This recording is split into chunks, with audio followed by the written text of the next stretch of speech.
G'day, mate. Good day, mate. So, Australia. Yeah.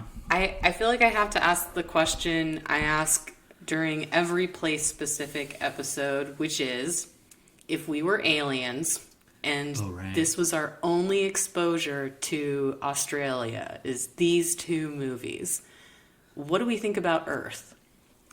We think that it sounds like people talk backwards. But the people who talk clearly, the so-called Americans, if we go by the Australians' point of view, we hate them. Yeah. Yeah, Americans aren't really well liked everywhere else.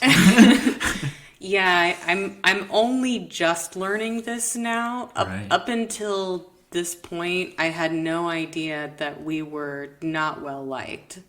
I assumed everybody loved America. Oh, yeah.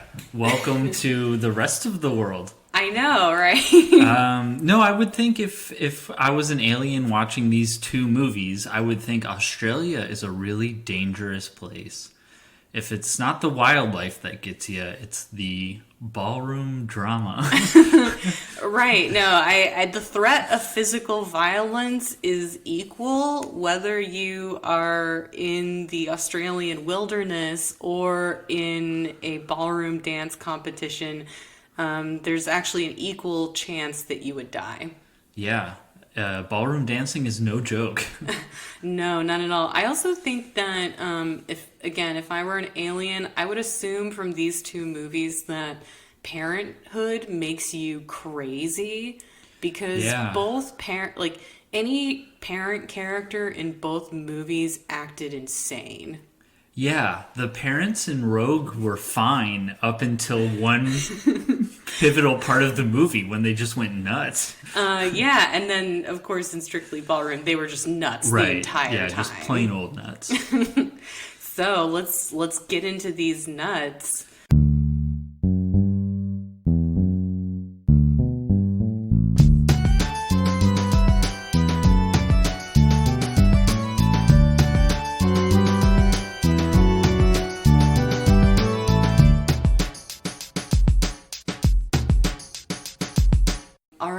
So, Bret, before we dive in, what is it we do here? What are we? Well, we are Necromancer. And what we do is each week we review two movies. Shira picks the rom-com, and I pick the horror movie. And then not only do we watch and review those two movies, but we also do a little swippity swap. Ooh, a little switcheroony. Yeah, and we come up with whole brand new movies where we mix the genres up.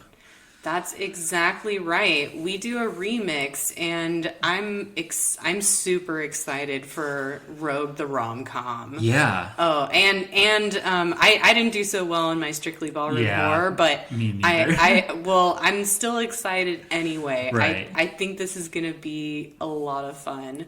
So where do you want to start? Let's start with Ballroom, Strictly Ballroom. Strictly Ballroom. Yeah. All right. So Strictly Ballroom. Yeah, let me get out my notes here. So this is a pretty crazy movie. You want to summarize? Yes. It moves very quickly, It does move pretty quickly. This is a Baz Luhrmann film. And he did Moulin Rouge and Romeo plus Juliet for people who remember. I don't remember either of those two movies. You didn't see the Leonardo DiCaprio? I've seen them both. But I don't remember. You just don't remember them. I don't.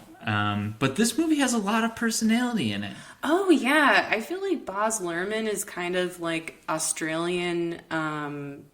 what's his name? Is it Jacques Demy that does the really colorful French musicals? I don't know about French musicals. But yeah, he's like if you've never seen a Baz Luhrmann film, he's like bombastic, colorful.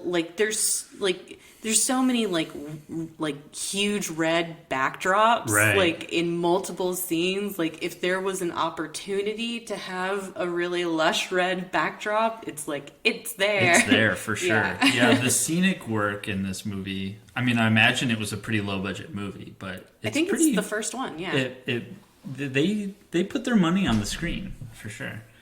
So Strictly Ballroom. We open with Scott Hastings dancing with his partner Liz. We then start cutting back and forth with a bunch of older people talking about how Scott was the shoo-in to win that day, and if only it hadn't happened. And what is it? It is Scott's wildly improvised and flashy dance moves. It's not Strictly Ballroom. No, Scott is not Strictly. They say that in the movie, don't they? Multiple times. I think, yeah. Scott's spontaneous serenade costs him the competition. And all the traditionalists are upset with Scott, including his own dance partner, who would rather dance with ballroom dancing's poster boy, Ken. Even though he's got a little bit of a wild streak of his own. I feel like in the American version of Strictly Ballroom, Ken is played by Will Ferrell. Yeah. This movie did remind me of, what was the ice skating movie? Oh, yeah. I love that movie. Blades of Glory? Yeah, it did have a Blades of Glory feel. Yeah. And so Liz even wishes that Ken's partner, Pam, would break both her legs so that she could take her spot. And wouldn't you know it, Pam breaks both her legs, and Ken asks Liz to be his dance partner. This leaves Scott partnerless. And this is where Fran comes in. Fran is an eager ballroom beginner who embraces Scott's wild style. And at first Scott turns her down, but she convinces Scott for an hour of his time. And by the end of it, the two develop a strong connection. A tundra. A tundra? What? Oh, tundra is like a fancy word for having feelings for each other. Oh, I didn't know that. Did they say that in the movie? No, I wanted to say it to be dramatic. Is it a strictly dancing thing? Well, or is it a rom-com thing? That's what they say. I'll let you finish the summary, but that's what they say. Just a side note, that's what he says at first. That's like an important piece where he's like, it's just dancing, Fran. Yeah. It's not real. It's not real, but he doesn't say that later. No, in fact, he specifically says, remember that time I said that? Well, I think I was wrong. At another dance competition, word gets out that dancing superstar Tina Sparkles' prestigious dance partner is retiring, leaving her without a partner and a perfect candidate for Scott. Scott's family congratulates him on this new news that he doesn't know, while Fran is surrounded by them. But when Fran figures out everyone is happy for Scott because of Tina, she runs away. Mm-hmm. Scott finds her backstage and the two dance in a super sexy dance while everyone watches. At the end of the dance, Fran falls and Scott's family and friends convince her to leave so Scott can have a chance at winning the Pan-Pacific Championship. She just had a boo-boo. They even like their first aid is putting a Band-Aid on it. Like, kiss it and make it better.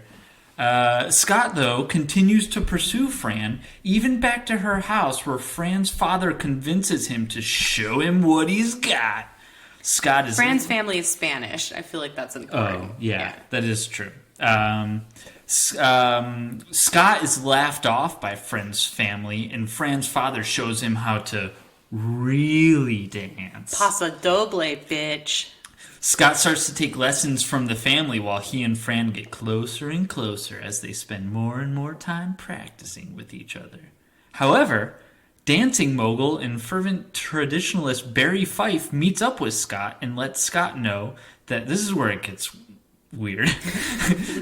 And lets Scott know that his father used to be the most bestest ballroom dancer in all the land.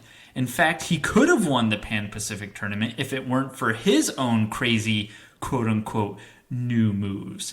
He guilts Scott into choosing the trophy over the passion, and we cut to the Pan-Pacific tournament where Scott has chosen to dance with Tina. Oh, no. Fran... Wait, no, he dances with Liz, actually. Tina ends up dancing with the alcoholic Australian Will Ferrell. That's right. He let Tina get away, but luckily... Ken drops Liz in order to dance with Tina, so now Liz is back searching for her old partner. So Scott chooses Liz because obviously they have good chemistry. Motherfucker. Oh, God damn it. Fran is also at the dance, dancing with the beginners. Scott still has feelings for Fran, and his father confides in him that he should dance with his heart. In the end, Barry turns out to be this Machiavellian bad guy who manipulated everyone into dancing traditionally, and Scott goes and finds Fran, and the two dance together in the final competition. However, this upsets Barry, who tries to interrupt the couple. After some hijinks, one of the other judges pulls the plug on the music, and Barry finally gets a hold of the microphone and announces Scott and his partner have been disqualified.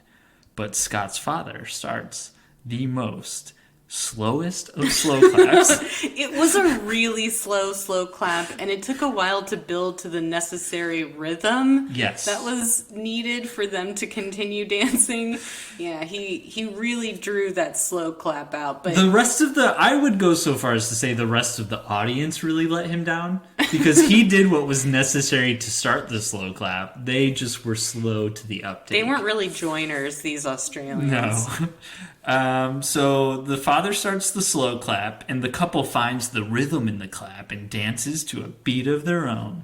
The music starts back up, and everyone is going nuts for Scott and Fran. After the dance, the families and fans storm the dance floor, and the winner of the tournament is not announced, since dancing is about heart, not trophies. I completely forgot about that. Like, I guess I'm the target audience for this movie because the fact that no winner was announced didn't matter to me at all. Right. And I forgot about it until you mentioned it. That would be like, what if Rocky ended and there was no winner was announced? I mean, but Rocky is such a...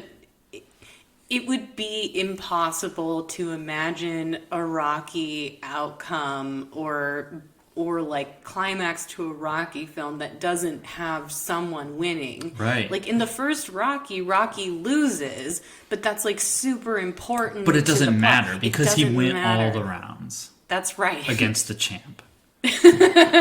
Right? No, that's exactly right. I'm glad that Rocky's a good movie. No, except for that one rape. That one part where he gets a little bit rapey with Adrian, yeah. Yeah, but I mean, she wanted it. Yeah, she did. She really did. No, I mean, I can't really speak to that, but I think you know what's interesting is as a school assignment in I think it was in middle school or early high school, our reading comp teacher had us read the Rocky script. Whoa. Because he was like, this will make the kids want to read. And so, yeah, one of my first script reading experiences, well, really the first, I read the Rocky script by Sylvester Stallone.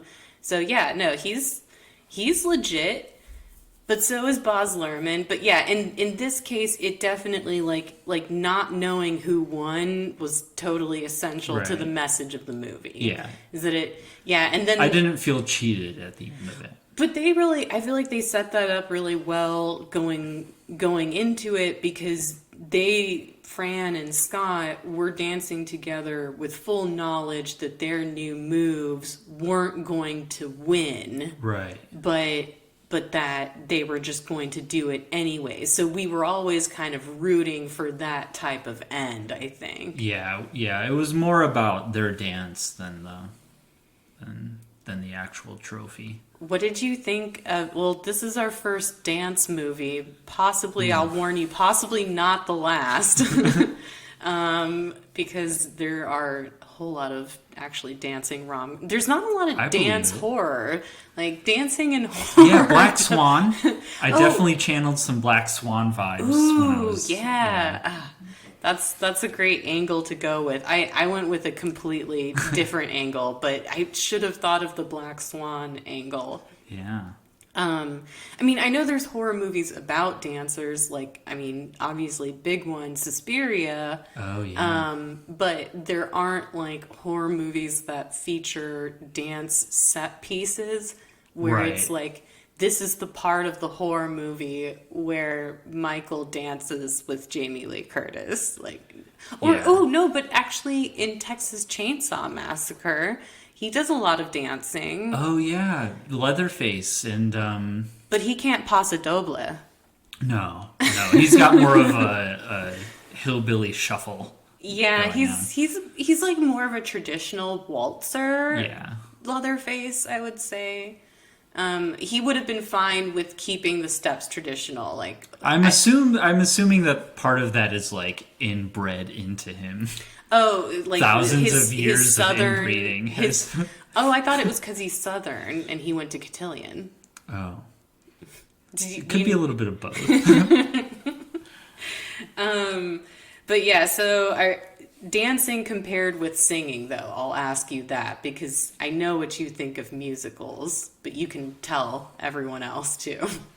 Yeah, I mean, I'm not a huge fan of musicals, but I like the Muppets. The Muppets musicals are really good.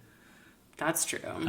Singing in the Rain is actually a pretty good movie. Ooh, but that is a dance movie too. Yeah. That's more of a dance movie than I mean, it is a musical too. Like they've got some good just pieces that are just about the music, but like the huge piece in the middle of the movie is literally all just about dance. Right. The song is called "Wanna Dance." Yeah. I don't know. I thought Baz Luhrmann did a good job with this. The dancing, I mean, clearly the actors know how to dance, so that helps. Oh, they were really good. Yeah, and a lot of the shots were really like pulled back and wide enough so that you could tell what was going on. It wasn't overly edited, which was really nice. So. Oh yeah, they had I really liked the scene that I mean, I like the song Time After Time already. Oh, yeah. But I liked they had that really pretty set piece with them dancing to Time After Time in front of a sparkly sequined Coca-Cola billboard.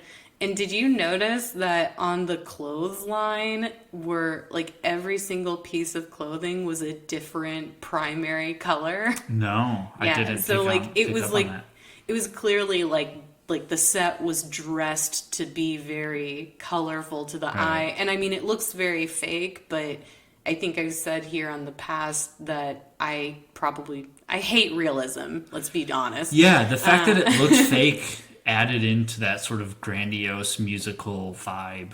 Yeah, I enjoyed that. I enjoyed that a lot. I wish that there were more. I mean, maybe you don't wish there were more dance movies. I might be alone in this.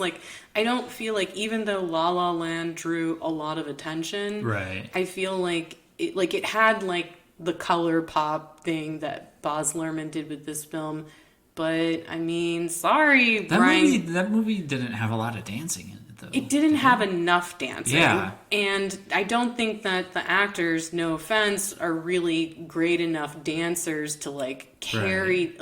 and it was meant... that movie was meant to be, I think Baz Luhrmann is also doing, a little bit of an homage to, old dance movies like Gene Kelly and Fred Astaire. And maybe even, Jacques Demy, too.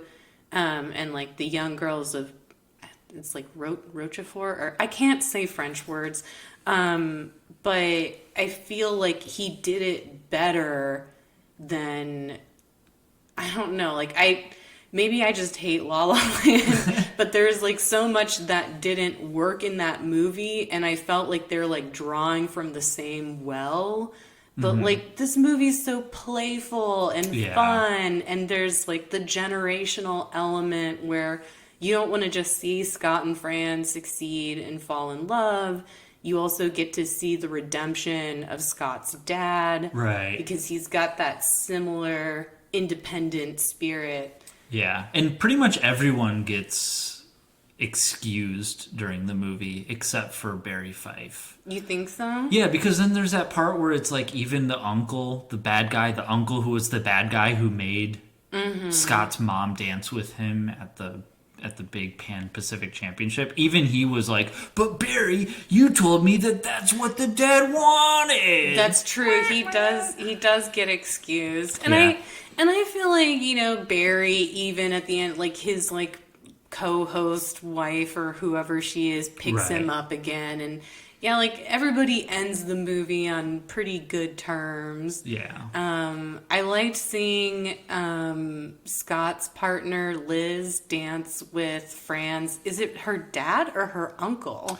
It's unclear. He's just an older male relative that's never fleshed out. I think it's her dad. Oh, you think so? I think so, but I also could be just as equally convinced that it's her uncle or her grandfather or something. Whoever. But yeah, so Liz dances with Fran's dad, and then Fran's grandma dances with Les. Yeah. I thought that was cute. Yeah, everyone got their own little partner. And yeah, it was nice. very cute. I don't know. I enjoy Strictly Ballroom. I saw this movie when I was really young. They used to play it on TV all the time. Really? And I mean, I was just enough of a latchkey kid where like I was watching the same movie channels all day and seeing it.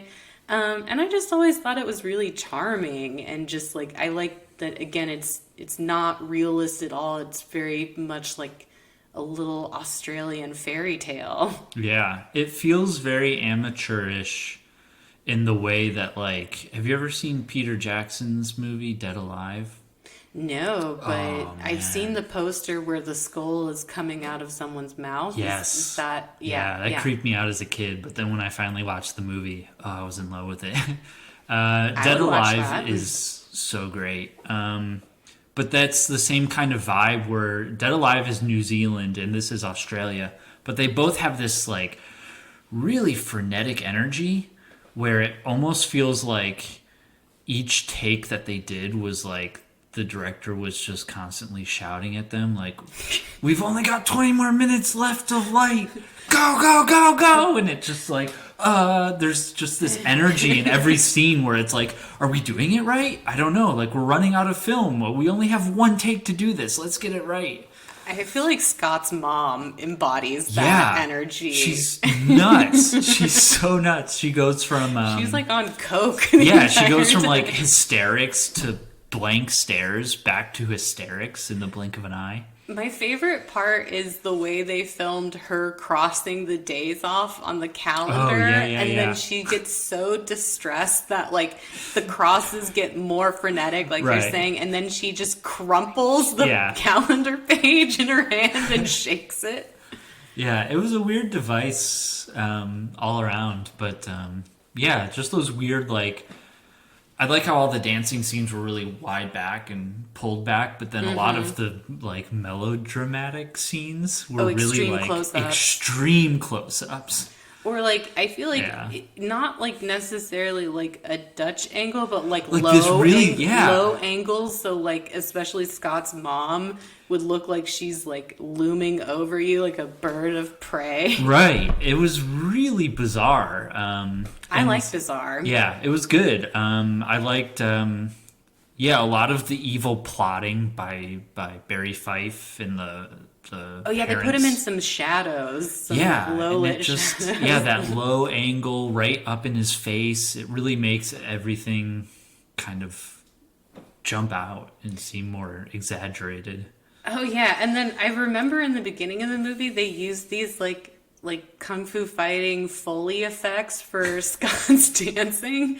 That I thought was like a nice touch too. Like you gotta whip out some of those chopsticks breaking. Something like that.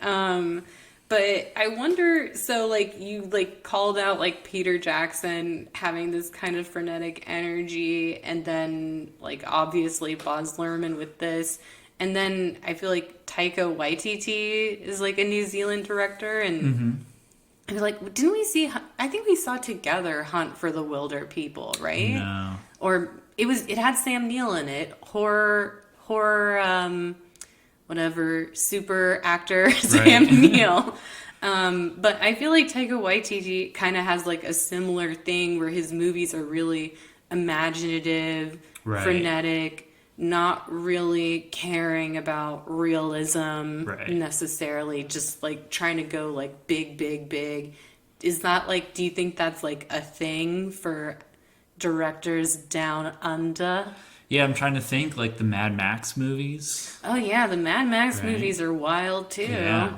I don't know. It just seems like they have a gimmick right? Like these are very exploitation-y type films because they have a gimmick and they lean into that gimmick and they do the gimmick really well. Peter Jackson does the Splatterfest gimmick really, really well in Dead Alive. George, what's his name? The guy who did Mad Max. I feel bad for George not something. remembering.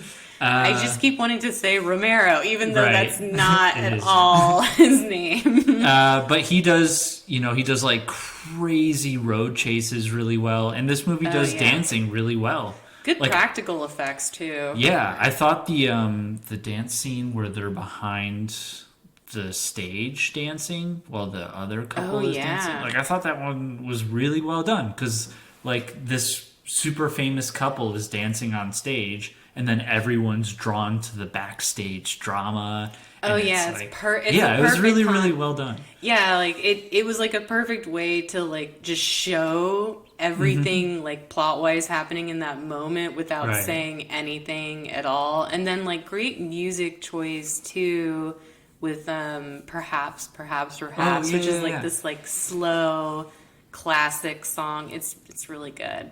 I was really impressed by this movie.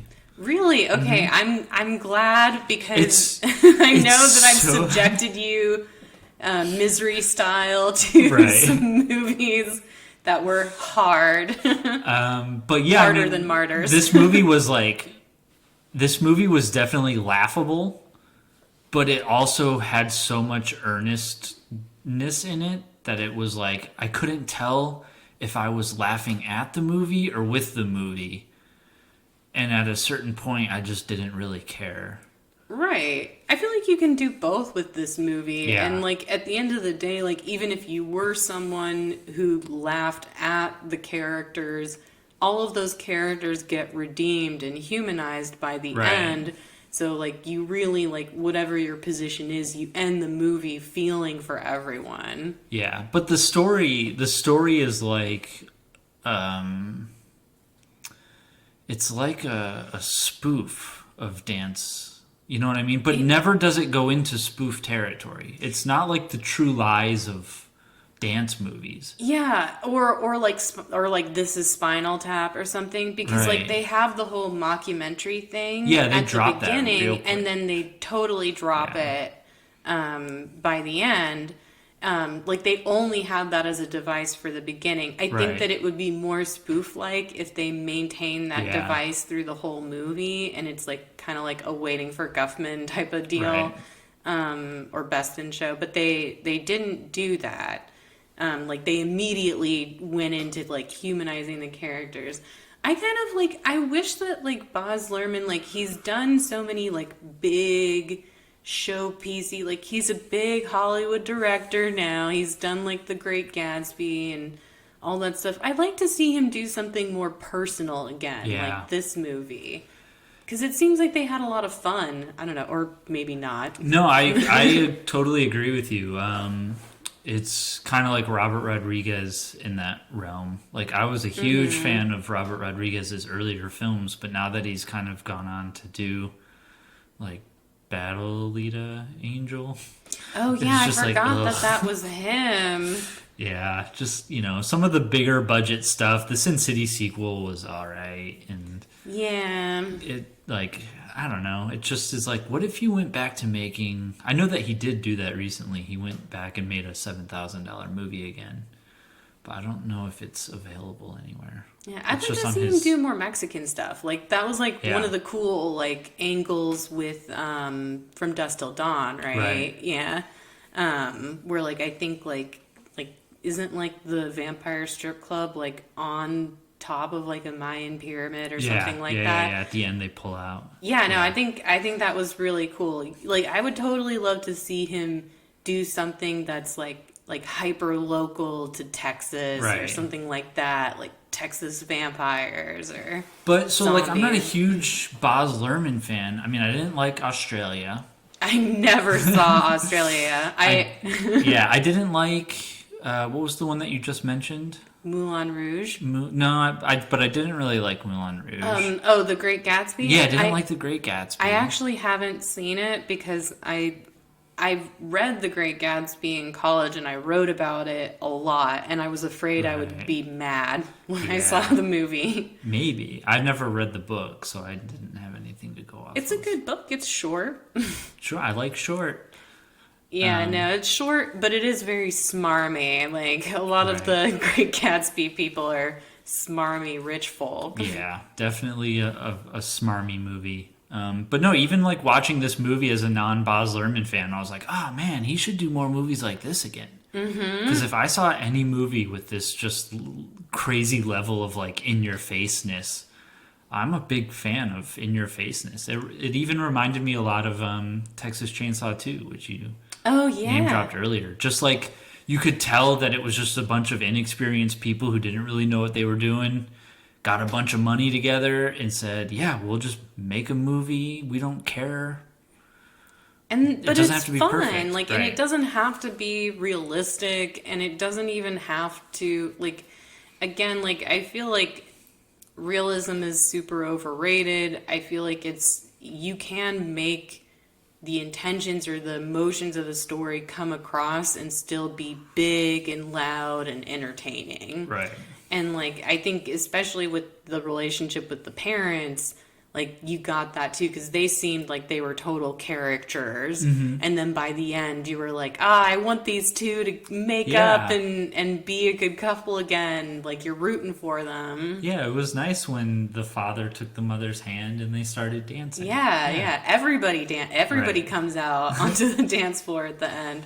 But yeah, I'd like to see more personal stuff like that are fun. But like Romeo plus Juliet is definitely like that, like in your face.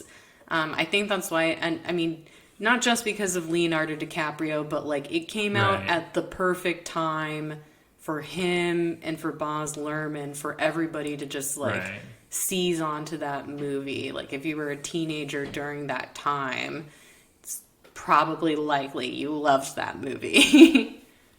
Or a teenage girl, sorry. Yeah, no, I totally agree with you. So. Oh boy. So. Should we get into these horror pitches? Yeah, let's do it. Let's do it.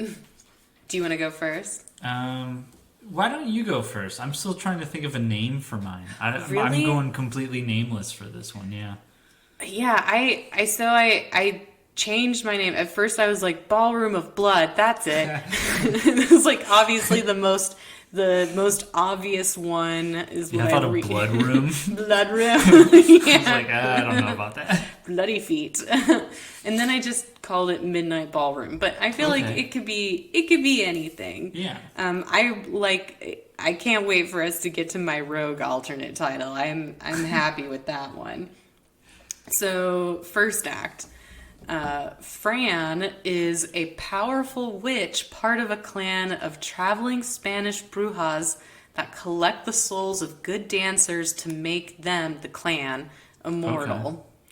And then in order for Fran to fully come into her power, because she's, a junior member of the clan, unlike her dad and her grandmother, she must steal the soul of her first dancer and sacrifice him on the full moon. So she begins by going undercover at a dance school in the area, and then she singles out Scott as having the strongest life force. Whoa. And then she makes her first step to getting closer to Scott by making a voodoo doll of Scott's partner, Liz, and then she makes Liz jump off of the dance school building. Oh, I like that. Mm-hmm. Yeah. And then after Scott conveniently no longer has a partner and he's such a great dancer no one else will do, she then convinces him, similarly to the first movie, to make her his new partner. So now we're getting into the middle act where we're getting into montage territory. Fran and Scott practice, and then she uses her magic to make his dancing better, but he starts to notice like some Cronenbergian side effects, like maybe he's got like gross toes and nightmares that are real fleshy. Again, Cronenbergian. I just like using that as an adjective.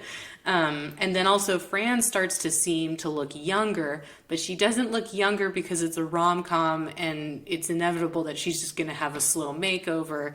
She's stealing Scott's life force, and it's making her more beautiful. I also watched Hocus Pocus fairly recently. I've never seen that movie. You've never I've seen? never seen it. Shit. Well, we need to talk about that later. It's a good kids horror movie. Right. Like if you were like a starter horror movie. But so Fran starts to feel bad about what she's doing to Scott, but then she has a heart-to-heart with her Bruja grandmother, and the grandmother reminds her that this is her destiny. Fran also gets an extra push when she learns that Scott was considering switching her for another dancer, Tina fucking Sparkles. So Fran curses Tina, who dies by being attacked by stray cats. Yes. Yeah. I can see that scene. Yep. So like, I mean, not a high death count, maybe like one murder per act. Right. So now we get to the climax, Act 3. The big dance competition just so happens to fall on the same date as the full moon, the date of the ritual. Fran lures Scott to her family's ritual sacrifice space. It's probably like a cave or something. And they trick him into thinking that they're going to the competition, but she leads him there. And then Scott dreams that he and Fran... Oh man, I can't believe I put in an "it was a dream" moment when I don't even like that. I did that twice now, but I will justify these as being choices that only happened in the third act. Everything up into that moment was real. It's only one part where they think it's all a dream. Right. It's still bad if you make your whole movie all a dream. So he's dreaming that they're having that wonderful moment in the dance competition. They're like doing their awesome dance. But in reality, he's been tied to a giant stone wheel and positioned over the light of the full moon. Fran cries as she cuts open Scott's chest and pulls out his heart. She doesn't want to do it, but she's got to do it. She has to. She's got to do it. She pulls out his heart, and then the clan eats the heart together. Ooh. The ritual is complete. Scott is dead, and Fran is granted immortality with the rest of the clan, but they do still have to keep killing dancers, just to be clear. She feels sad at first, but then maybe like a few days later, she sees a man similar to Scott dancing at a competition, and then she follows him home. Ooh. So it just keeps going. Yeah. I like it. I like that little callback to the when Liz wishes that the partner got both her legs broken. Yeah, she wishes it, and then it just comes true. Using a voodoo doll in that scenario is very good. Yeah, I decided, like, maybe I was thinking of Suspiria, but I was like, dancing, witches. Did you see the new one? I have not seen the new one. I heard it was really boring. It was so boring. I feel like I'm more mad when a movie is boring than when it's a bad movie. Right. Like, to me, that's worse than being bad. So you did not like Rogue?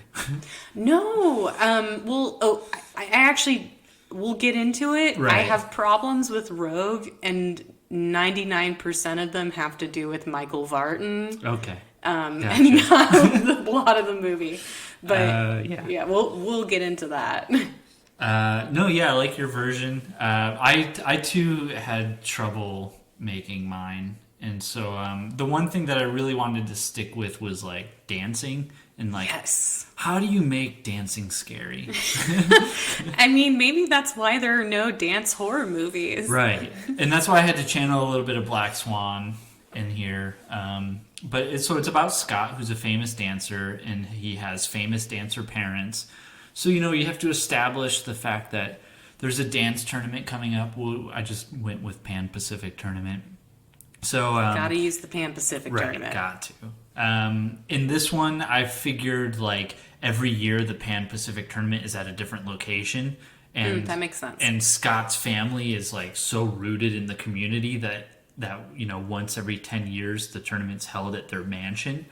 And so all the dancers from all around have to come to their new mansion, and they built a whole brand new wing, or like a whole brand new building that's just this like really extravagant ballroom building. And this is giving me House on Haunted Hill vibes. yeah, so the building is brand new, but like everything on the outside and inside looks nice, but when you like go into the basement, it looks really dingy and gross. And it's like, they only focused on making, the obvious parts look nice and stuff. Scott's parents would do that. Right, so they cut corners. And Fran is their Cinderella-like maid who they abuse. Oh, no. So they don't, like, abuse her, like... Just a little abuse? Right, they don't put cigarettes out on her and spit on her and stuff. But, it's kind of like a more of a class... upstairs, downstairs.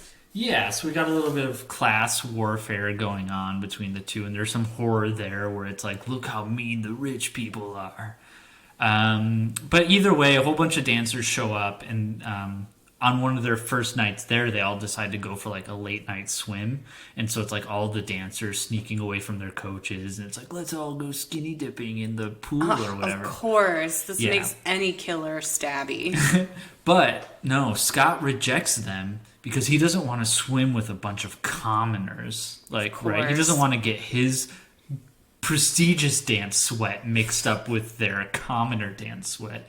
So he goes off into the woods and he decides to take a dip into a natural hot spring.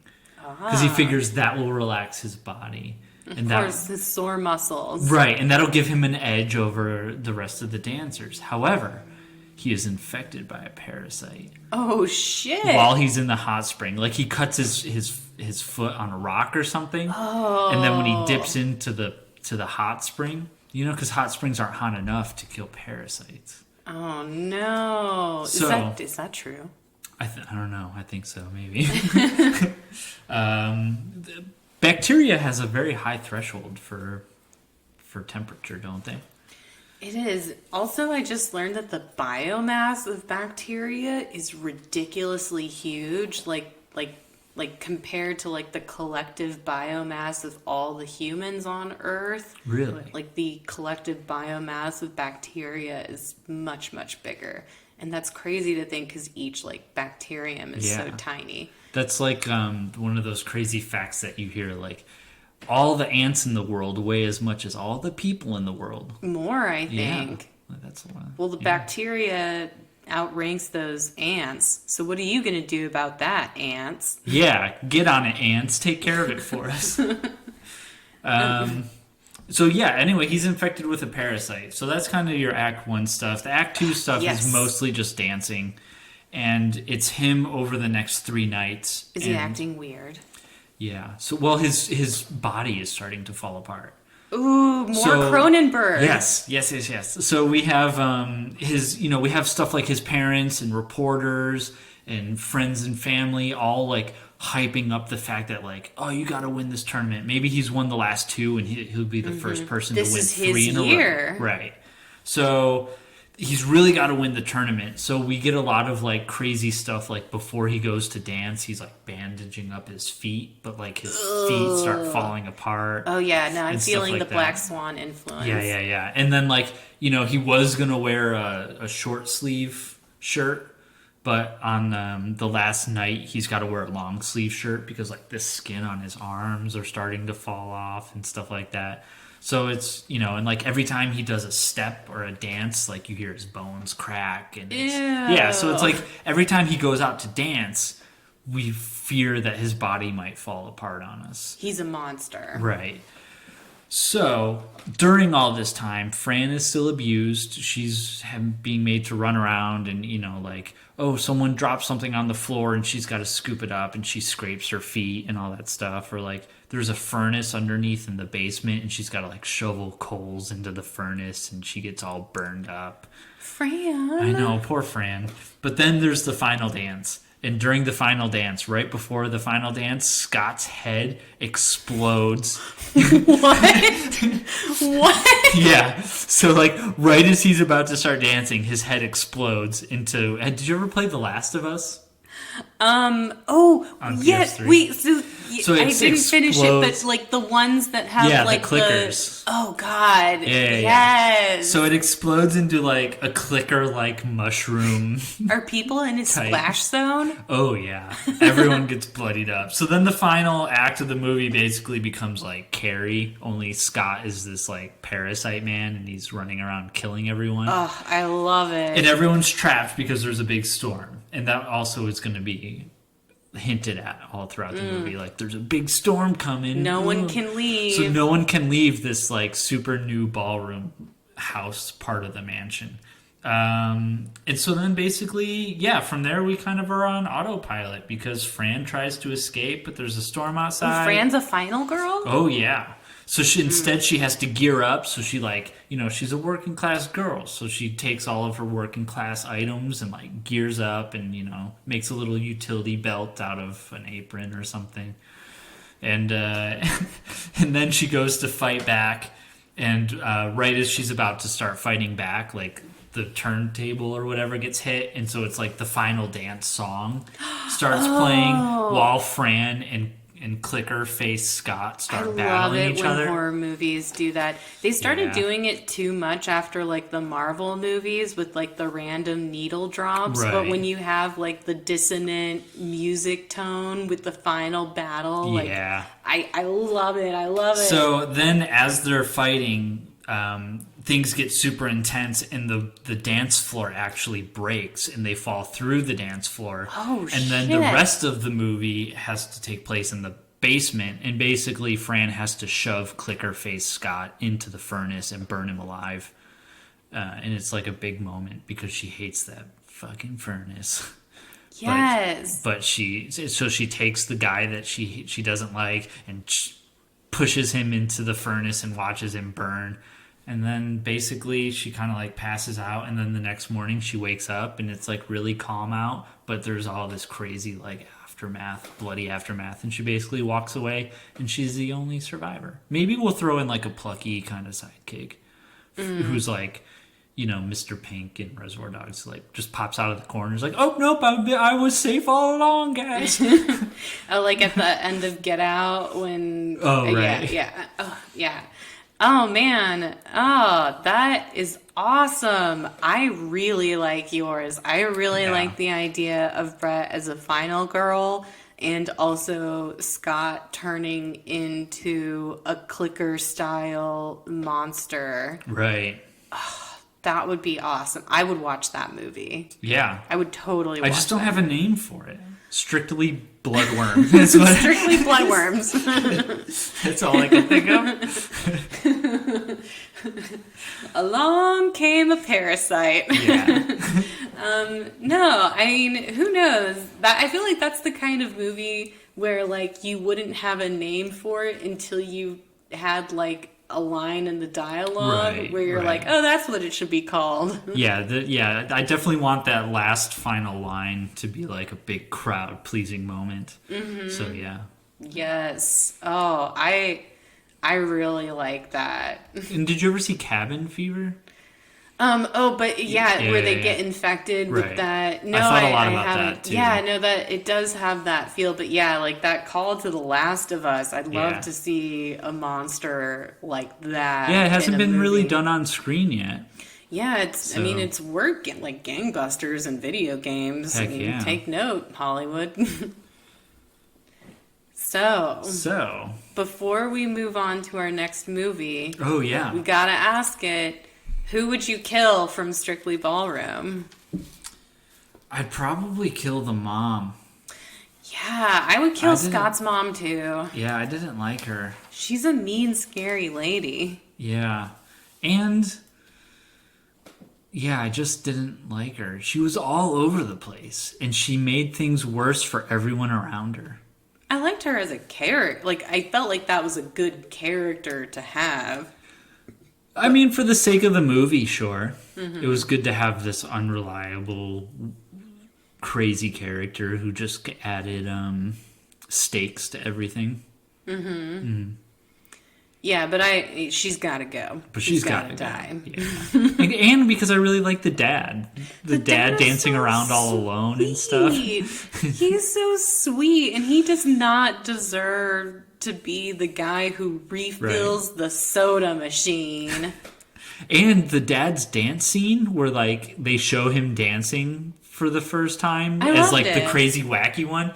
His foot by foot, side by side shot with his wife where she's like dancing normal but his feet are going all crazy. It was like something out of Airplane or something. Oh, you know that what was I mean? so fun. I love that sequence, and I like that they put like all those like all that glitter on the floor. Right. So whenever he was doing his crazy steps, he was kicking up a shit ton of glitter. It was great. But yeah, the dad didn't deserve to be done like that. Right. Yeah, so I was sad for the dad, mad at the mom. Kill mom. Kill mom, man. Get her out of here. Get her out of here. Speaking of killing. Whoa. Killing. Should we get into Rogue? Yeah, let's do it. So I'm curious, what made you decide on Rogue? Well, we had to pick an Australian movie, and I wanted to. You probably didn't see Crawl, the movie that came out earlier this year? No. It was about alligators. It was pretty good. So you had a taste for a monster. Yeah, I wanted to see, and I don't think we've done like an animal based movie yet. Not yet, but I do feel like animals are, I mean, among like the most believable horror movie villains. Right. Like, they attack.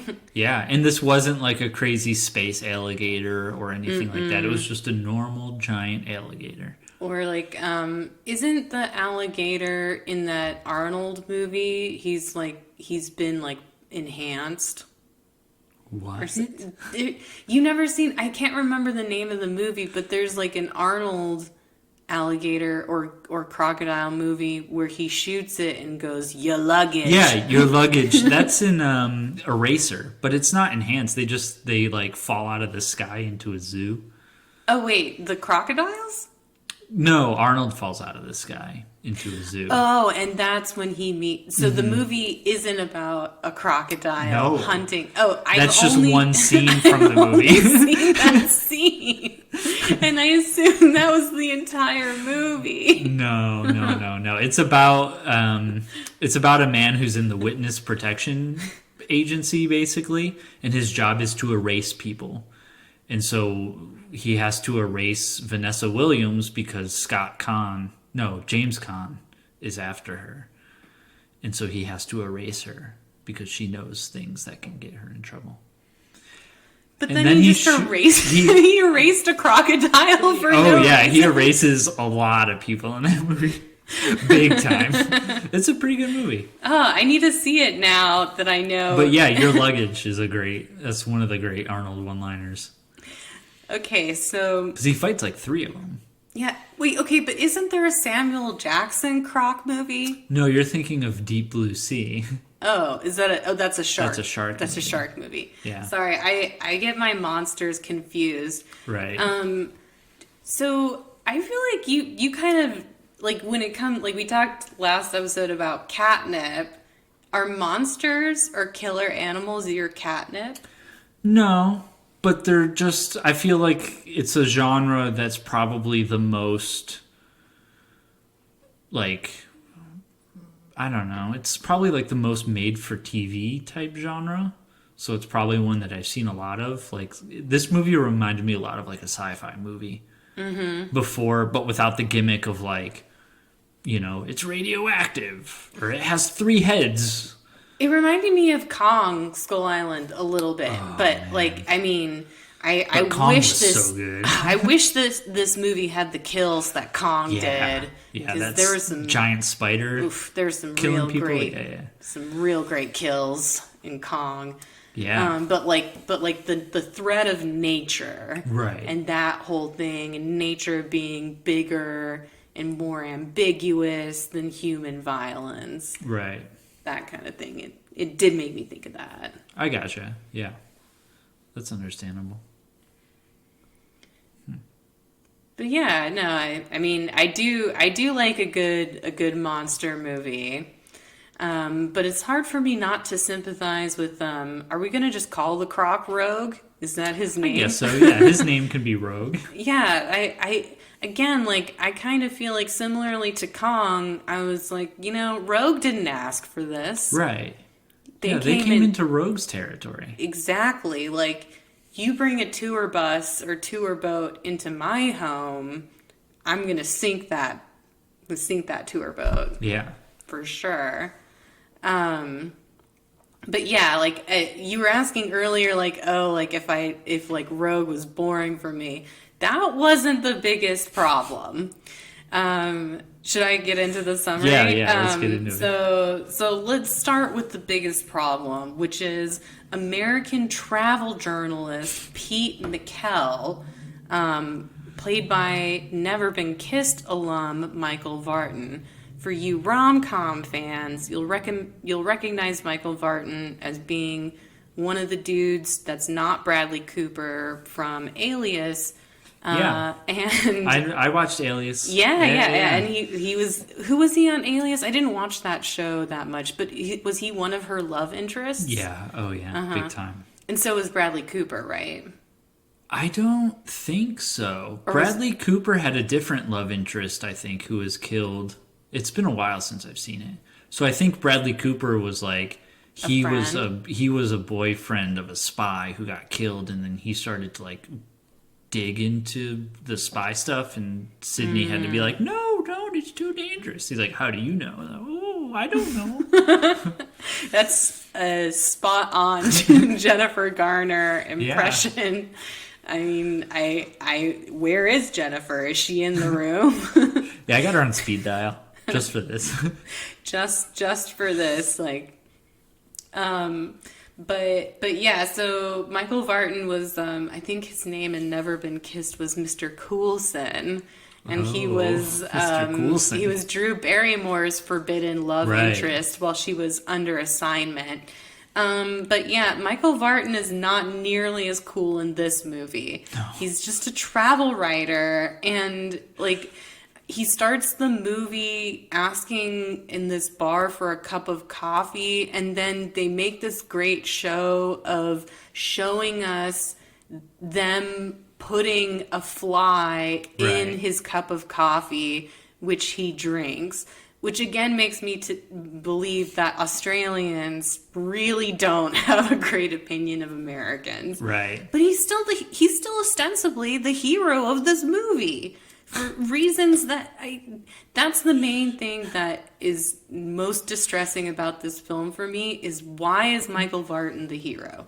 But he just sort of turns into it. It's like the movie forgets that he's the hero until the third act where they're like, oh, right, he's alone now. I guess he's the final guy. And, like, it makes even less sense as we go on. So Pete, travel journalist, he's in the Australian wilderness. He decides to go on a Jungle River cruise. And it's not really clear if the cruise is part of his job. No, they never tell us why he's there. Like maybe because he says I don't usually do this kind of stuff. I usually stick to hotels and whatever. But he mentions at the beginning I have to catch this cruise. Right, and he's writing and everything. Like, I would assume that he's there to find out about this croc who's killing people. Right. Like, that would be, like, if I were writing this movie, I'd make it clear that he's on an assignment. And you'll see... You would actually make the first act tie into the third act. Uh-huh. you know, like any responsible writer does.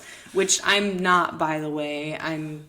not a responsible very irresponsible I'm writer. An extremely irresponsible writer, meaning I don't write hardly at all, except this.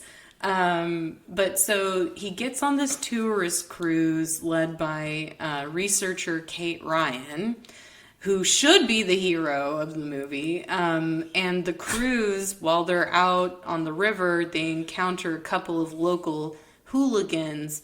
Neil, played by Sam Worthington, wasn't he the hero of Avatar? Mm-hmm. Right? So, yeah, you've got Sam Worthington in this movie, and he's not the hero.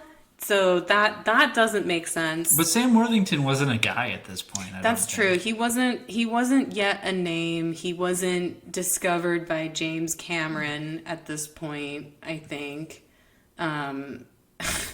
But yeah, so the locals decide to sass the tourists, but then the tourists sass them back. And again, Kate completely loses control of the situation. Yeah. But that's okay, I guess. So as they're returning to the base, they see a flare, and then they decide to investigate. They get to the area where the flare came from, and then that's when something crashes into their boat. But one point, right before this, Kate turns to Pete and says, "What should we do?" Yeah. He's just a tourist travel writer. You are the person. You're the professional. You're the researcher. You live here. You know Neil, played by Sam Worthington. Like, I don't understand why she would turn to Michael Vartan at this point and say, "What should we do?" And he's like, "Oh yeah, it's probably going to start getting dark out, and there's nothing we can really do, so we should probably turn around." And she's like, "Yeah, you're probably right." Yeah, no, she should have known without having to ask him. But then, too bad, they get their boat crashed into, and then they have to leave the boat and step onto this small island. And then as they're figuring out what to do, one of the American tourists, whose name was Everett, I later learned, disappears from the shore. There's no sound associated with his disappearance. They look at him, he's there. They look away, they look back, he's completely gone. And now they're trying to figure out what to do because it's tide lands and the tide is going to come in on this small island and the croc's going to get them. Then Neil and Colin show up, the hooligans, and the tourists, they're glad to see them, but then the same thing crashes into their boat and then kills Colin.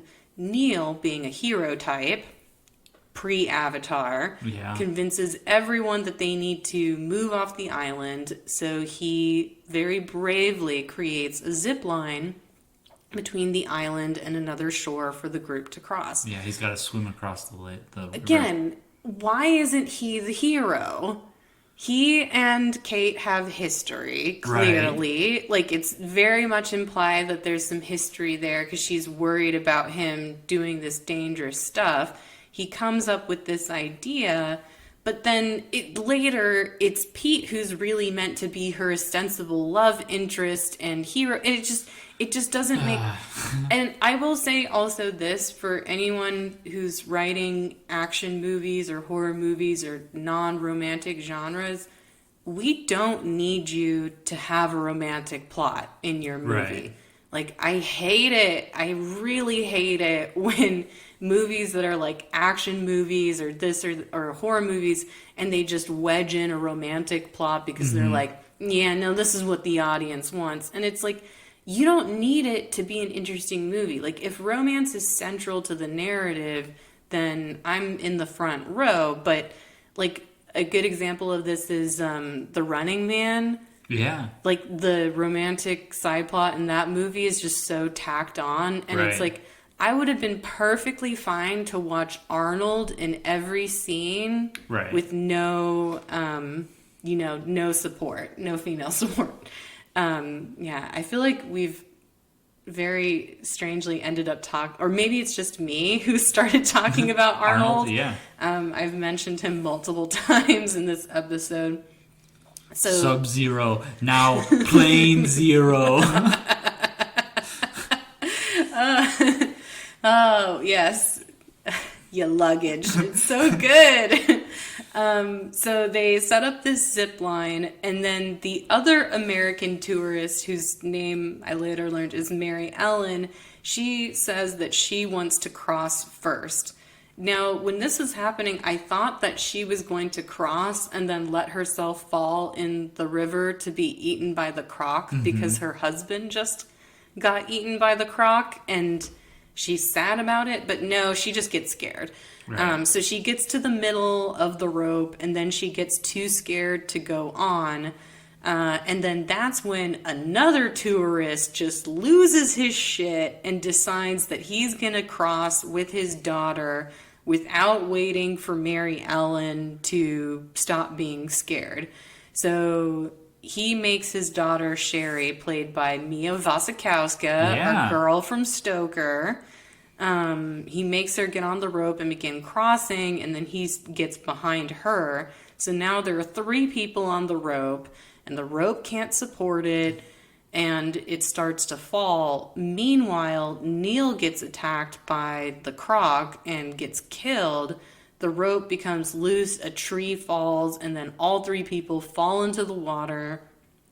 Mary Ellen and Sherry do make it back to shore, but then Neil is eaten by the crocodile because he's a dumb dad. Yeah. Who, I'm somebody who's super afraid of heights, and I can tell you that if that situation happened and I was in Mary Ellen's place, I'm not going to be motivated to move by some angry dad coming behind me on the rope.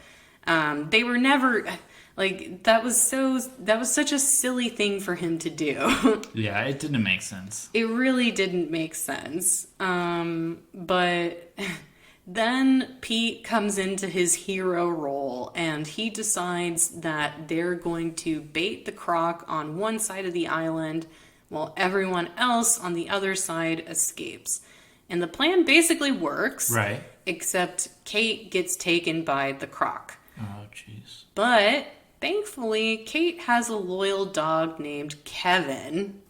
The dog is named Kevin. You realize as a writer, you can name the dog anything you want. And you name him Kevin. Kevin is really cute, though. Kevin is definitely my favorite male lead. Yeah. So Kevin, assisted by Pete, the travel journalist, Kevin finds this cave and goes in, and then Pete falls into the cave via the Goonie chute, or whatever is there, and they find that they've discovered the croc's lair. So Kevin is a really good dog because he finds Kate, but then he gets eaten by the croc. So yes, if you are one of those people who needs to know if the dog dies in the movie, this dog hella dies. But they do the tasteful thing, which is the dog runs off and you hear the barking and the squeals. But then you see him. But then 10 minutes later, the alligator comes out and it's got the dog in its mouth, and it takes 2 to 3 seconds to crunch it up and swallow it whole. That made me so upset. Why did you need to show it? That made me so upset. From the moment they showed the dog, I knew that this was going to be a movie where the dog was going to get it rough. Rough. Real rough. Yeah. I was mad at the movie. That. It was this part that made you mad. I would definitely say that I was the most angry at a movie we watched when they killed Jennifer Jason Leigh for C. Thomas Howell's plot or character development in The Hitcher. But I get why they did it. Right. This was kind of unnecessary. Yeah. The dog was always going to die. Because they even say something earlier in the movie where they're like, yeah, the dog, the croc can smell the dog.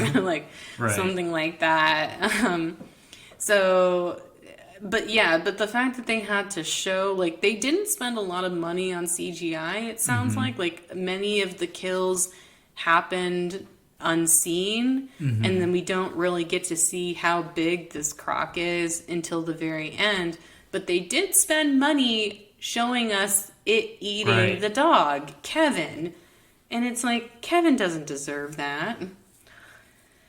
But ooh boy. So at this point, Pete is trying to carry Kate out of the cave, but he has to fight the croc to get out, and it's a protracted battle. But finally, he manages to kill the croc by He rests his back against a boulder and holds a broken log in front of him and just waits for the croc to strike and then stabs it through the mouth and through the back of the head.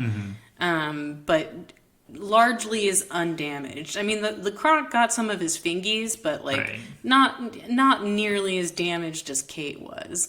So Pete and Kate, they make it back to the safety with the other tourists, the helicopter's coming, and then we get kind of a during credits epilogue, which is a slow zoom of a newspaper article covering Pete killing the croc and rescuing Kate.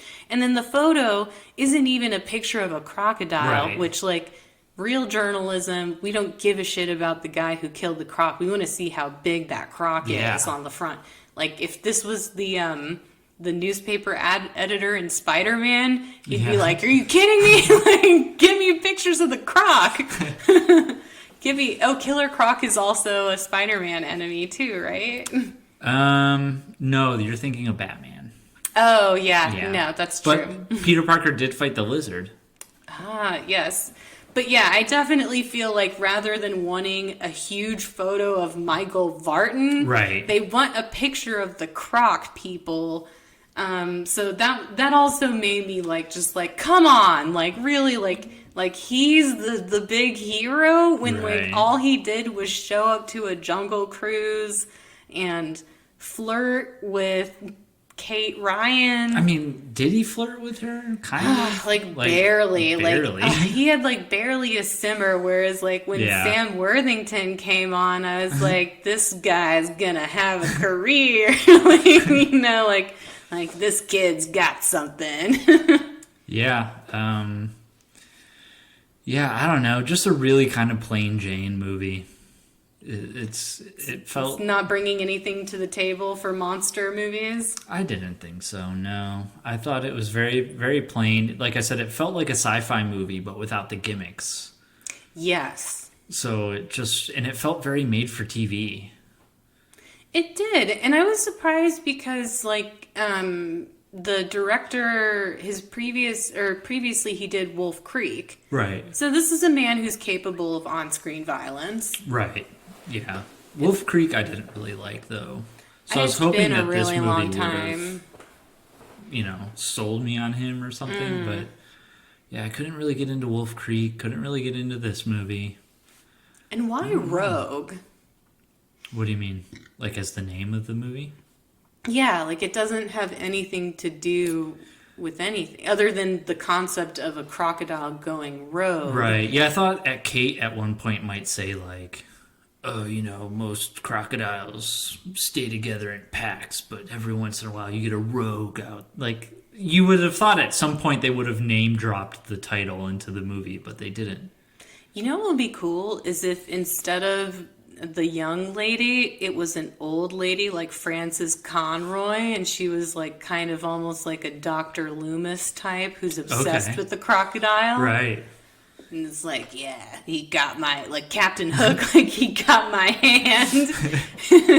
Maybe there's somebody on the boat who wants to go Ahab on that croc. Yeah, I definitely felt that this movie was missing the white whale aspect of this croc, which was mostly unseen for most of the movie. Right. I feel like a lot of good monster movies and, kaiju movies, too, what makes them, good is, a tension between the existential threat of the monster, which is unavoidable, and then human corruption and human error, the white whale aspect. Captain Ahab wants to defeat this monster for his own personal reasons. In Kong, you've got people who want to get the monster for selfish reasons, or they want to exploit the island for commercial reasons. And then I think in Godzilla 2, there's isn't there an idea with some of the Godzilla lore that Godzilla is really a protector who's trying to stop human intervention in nature or something like that? Yeah, I mean, he goes from being a bad guy to a good guy, where he's the protector of Japan. He has the T2, T2 transformation. Right. Yeah. So there was no part of this movie where even for like a movie where a bunch of people were stuck on an island together, it didn't really feel like they didn't fight enough. Yeah. Like it wasn't like The Mist or Night of the Living Dead. Yeah, they never stopped fighting in The Mist. Yeah, it wasn't like those movies where like you have a threat going on, but the real threat is people. This one was like just a bunch of goofballs who occasionally acted out. Like the fact that one guy got super drunk, never really played into anything. The guy who spread his wife's ashes. No, that never came back. Never really came back. Like he goes from being this like sad sack on the boat all alone who's pouring ashes into the thing, and then he kind of turns into a jerk. And then he like saves the mom of Mia Wasikowska. Right. Like, and I guess we're supposed I guess we're supposed to think that because Mia saw him drop the ashes into the river and didn't say anything, suddenly he's like, "You've got a good daughter. Right. And now I'm gonna help you get across the river." And it's like, that's not enough to make this man care about this family. Yeah, it was full of all these bizarre choices and full of just like, I don't know, everything just seemed to kind of be like, we don't really want to be here, so let's just kind of move on to the next chunk. Right, yeah. And it's like, no, I want you to live in the moment a little bit. I want to see how these characters are going to react. I want to see how they react to each other and to this situation. And like how they rise or fall in the occasion, that kind of thing. Who seems like the hero type? Who's gonna, and it again, like it really makes no sense for this researcher and cruise host to defer to a travel writer who just got there. Right. And by the end of the movie, he doesn't even seem to like. He doesn't go through this Ash like thing like in Evil Dead where he starts out as this nerdy guy and then he turns into this like total badass. At the end of the movie, he's kind of just like scrounging his way through the cave, like he doesn't learn, floundering about, and then at the end of the movie, he gets really lucky that the alligator or the crocodile has really big teeth and jaws and bites the rock instead of him.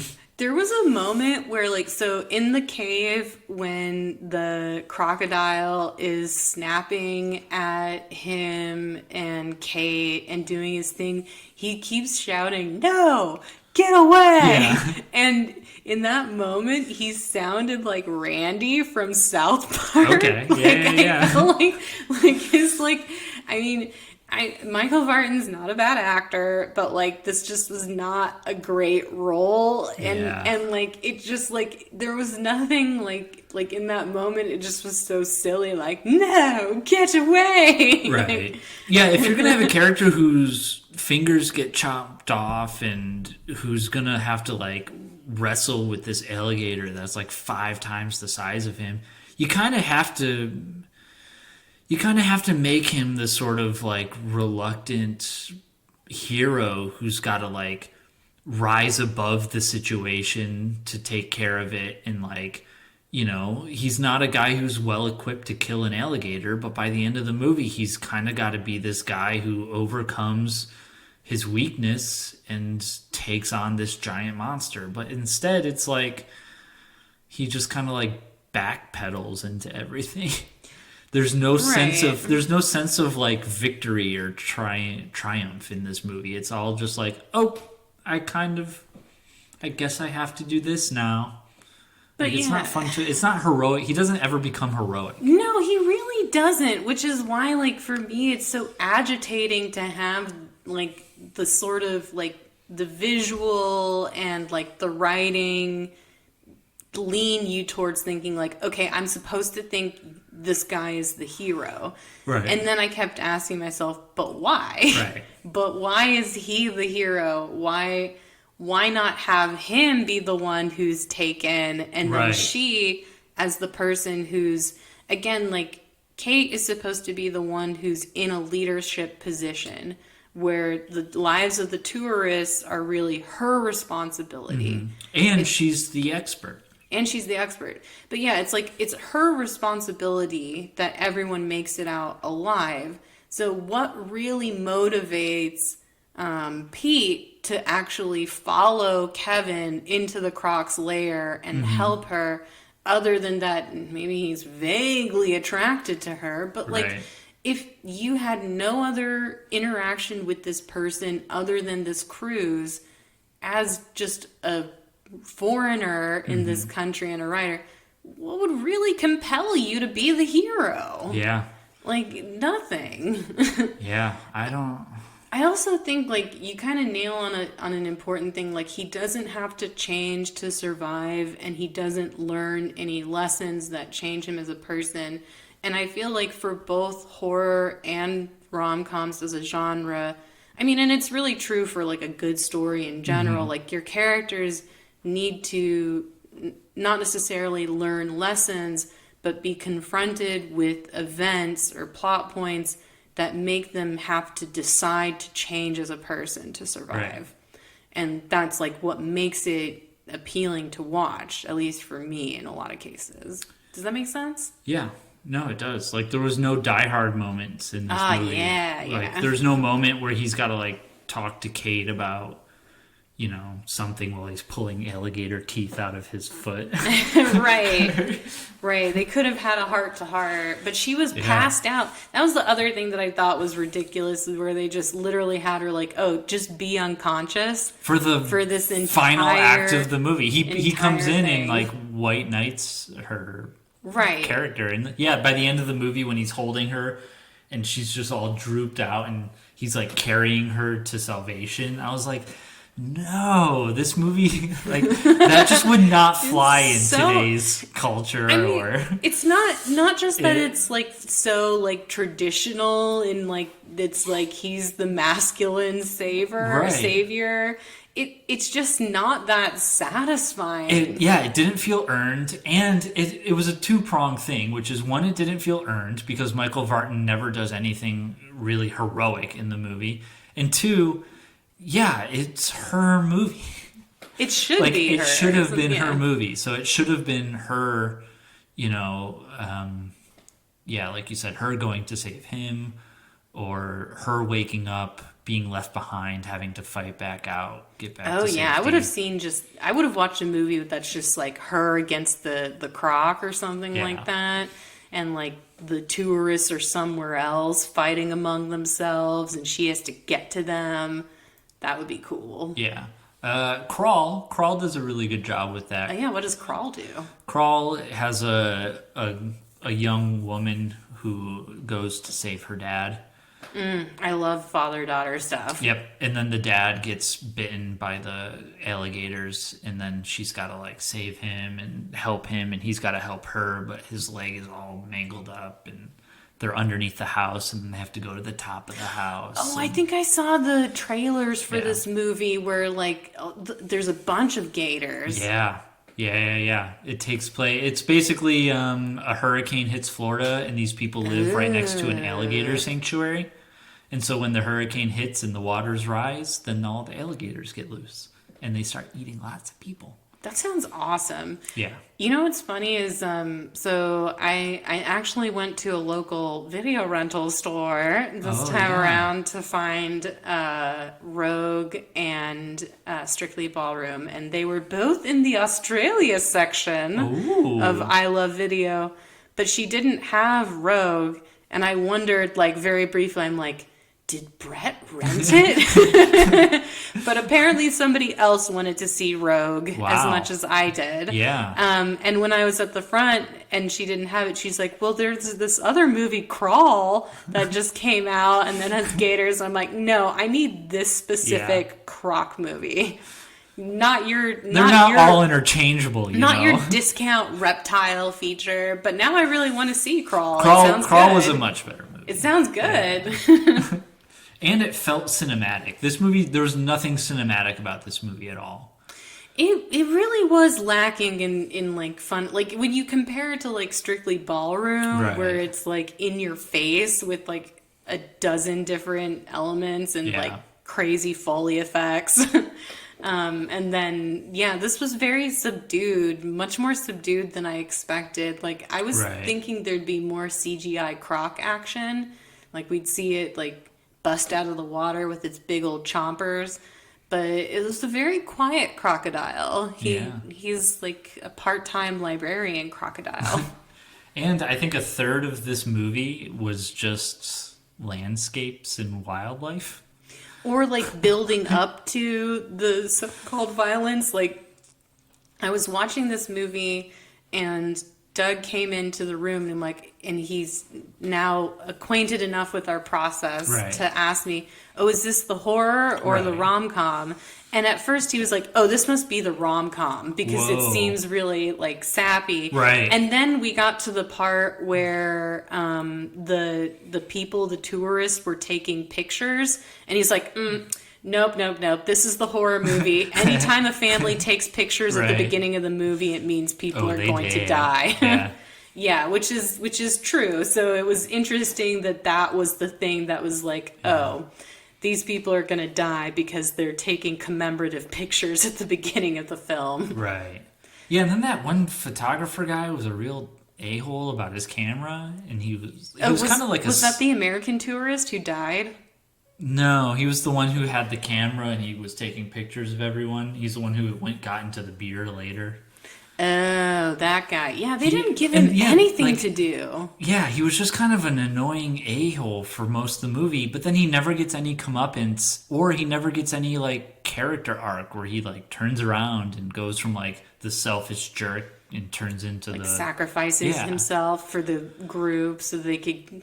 So it felt like this movie had all the building blocks for a normal people get stranded by a giant monster animal and then have to problem solve their way out of it. But the movie, like, I don't know. Yeah. It didn't go for broke. It settled. It settled for mediocrity. I wonder if there's like a director's cut of the version of this movie that's a lot crazier. I don't know. Who knows? Maybe. But that, like, it reminds me a little bit about my complaints about Leap Year, where it's like all the tools are there. Right. All the elements that should make me want to enjoy this movie are there. But then they were either like left on the table or they weren't used in a way that I'm really a fan of. Yeah. No, I agree. This movie felt like it could have done a little bit more. Yeah. No, I again, like I said, I feel like it's worse for a movie to be... I mean, and there were parts that were boring, but it wasn't the worst problem. But it's worse to be boring than to be bad. I would have rather seen the actors be bad and have them be doing stuff than to just have them kind of sitting around doing nothing. Yeah. Are we ready to remix Rogue into a sweet, sweet rom-com? Oh, I think so. So you feel like you had an easier time turning Rogue into a rom-com? I think so. Than Strictly... Yeah. Because I thought your Strictly Ballroom Horror was good. I was into it. But if you think this is going to be better, this one is hear just it. More detailed, I think. Okay. I didn't want to go into all the grossness of how the guy in Strictly Bloodworm has to, like, because you get it. You've seen a horror movie where people's skin is falling off. He's got to, like, wrap up his skin and, like The Fly. But here I had more fun just kind of getting into the relationship of Kate and Pete and, like, I had to put them against odds, at odds with each other. Of course. Mine is called Heart of the Jungle. Ooh, Heart of the Jungle. Yeah. Okay. And Pete is a trophy hunter. Ooh. And Kate is a tour guide. And Kate signs up for the tour under the guise of being a photographer, because you're not allowed to just go on these tours and kill animals, right? So he has to pretend to be a photographer. And I figured he'd have, like, cool photographer equipment that, like, also doubled as gun stuff. Okay. Right? So, like, he has a camera, but it, like, shoots bullets. Wait, but then they're gonna see him shoot his camera at a wild animal. That animal is gonna drop dead. And then what's gonna happen? They can just say, like, oh, that animal got sleepy. Oh my god. So, but while he's on tour, he leaves the group. Like, he sneaks away, and his mission is to go hunt down this rare albino alligator that lives in the deep forests of Australia. Kate notices one of her tour people is missing and tracks off into the jungle to find him. So, like, you know, she notices the boot prints and stuff, and she's like... She should. Yeah, she's like this master tracker tour guide. She's like a adventure woman. Mm-hmm. And so she leaves the tour, and her dad continues the tour with the rest of the tour guides, or with the rest of the tour people. So I figured throughout the movie we would check in on them, and it'd always be this gag of like the dad is this sort of Mr. Magoo type crazy person who's like Scott's dad. Like, right. And so, yeah, he's like walking like across valleys on like thin little vines and stuff, and you know, he's just like getting into like random hijinks that are harmless and silly. But Kate does find Pete, but then the two of them get lost because Pete sabotages Kate's equipment so that her compass is like spinning the wrong way, and he takes them deeper Pete? I know. Well, Pete has to find this alligator. He needs to shoot the alligator. But because he wants it as a trophy? Yep. That's all. He just wants to take the head and keep it as a trophy. Okay, so this is an interesting... Pete's a bad guy. He's a Slytherin hero. Yes. Pete is a bad guy. And Pete is about to shoot one of the animals, but Kate takes his like camera. So she figures out that the camera is really a gun, and she takes it and like throws it away. And so Pete gets really mad. But now Pete doesn't have his gun or his ammo, and you know, he's hungry and Kate's hungry. So Kate makes them both a meal out of like berries and fruits, and she like sets up this whole like 5-course meal. Vegan agenda. Right. But Pete finds this like giant insect, and he's like, "Oh, I'll take a crack of that, mate." And so he bites in, almost like Timon and Pumbaa. Oh yeah. You know, and Lion They King. actually made those bugs look really tasty. Yeah, every time I see that scene, I get hungry. Mm-hmm. Yeah, they look good. So he eats the insect, and it's like all gross and manly, and like insect guts are dripping down his chin, and Kate's like, "Ew." So they don't like each other. Then Pete almost steps in quicksand, but Kate stops him, and so they have to go on a the detour. old fire swamp. Yes. So Pete wants to just go through the quicksand, and he's like, "We can just walk through it, or we'll muscle my way through it. I'm adventure man." And Kate's like, "No, we have to take this detour because it's too dangerous." So they go along this cliff thing, and they start getting into a fight because Pete doesn't want to do it Kate's way, and Kate is trying to save them. So Pete puts his foot down, literally, but that causes like a mudslide avalanche, and the two get swept up, and they crash down the side of the mountain. And their clothes are all caked in mud, so now they have to like make Tarzan clothes out of plants and stuff. So, you know, like she has like a plant bikini, and he has like a loincloth, and so they turn into Tarzan people. Then they find a plane in the trees, and Kate has to climb up and inspect the plane, and as she does, it starts to fall, but Pete catches her. Ooh, skinship. Yeah, so Pete notices a journal fell out of the plane, and it has a location of the albino alligator hunting ground in it, and Kate notices that flares fell out of the plane, so she takes the flares because she's going to use those later.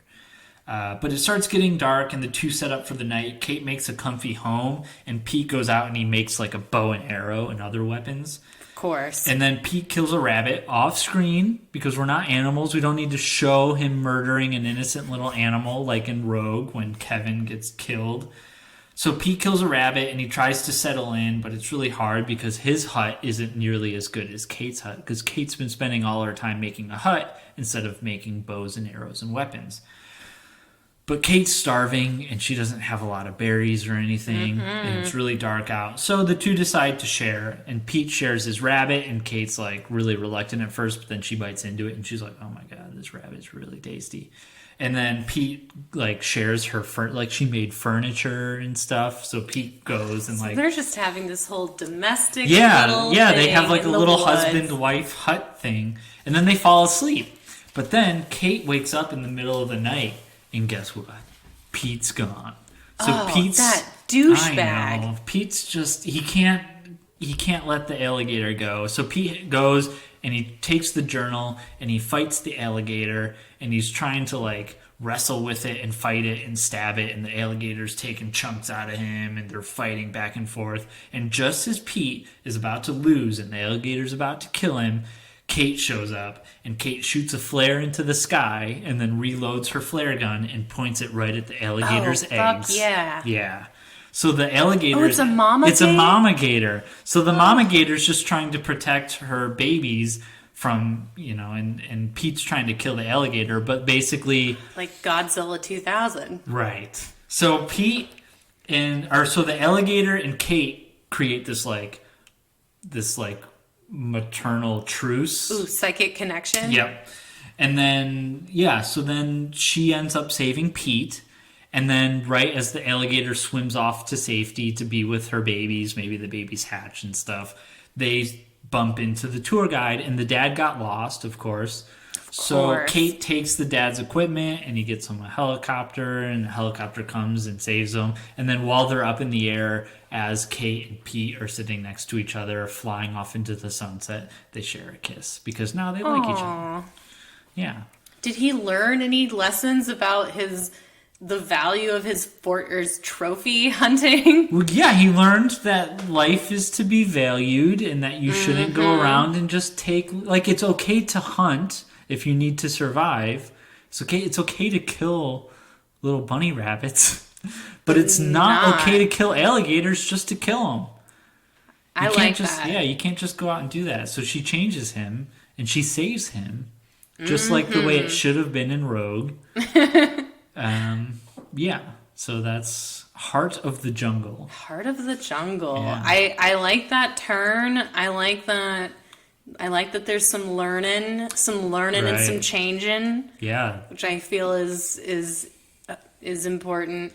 It's interesting. I also have Kate as a savior, but in a totally different way. But sure. we leaned into Kate being the one who takes on the gator or the croc. So for mine, I kind of based my story off of Sweet Home Alabama, which I don't imagine you've seen. I don't think I've seen it all. Maybe I've seen scenes on TV, yeah. Mm-hmm. So in this, Kate is going to be the main character. Okay. So Kate Ryan decides to return to her Australian small hometown on the edge of Kakadu National Park. That's apparently where they are. Okay. Gotcha. After a decade-long absence, with her new fiancé in tow, travel writer Pete McKell. Oh, Pete. So she wants Pete to meet her father. Kate's father runs a wildlife watching cruise on the river in the national park, so similarly to before.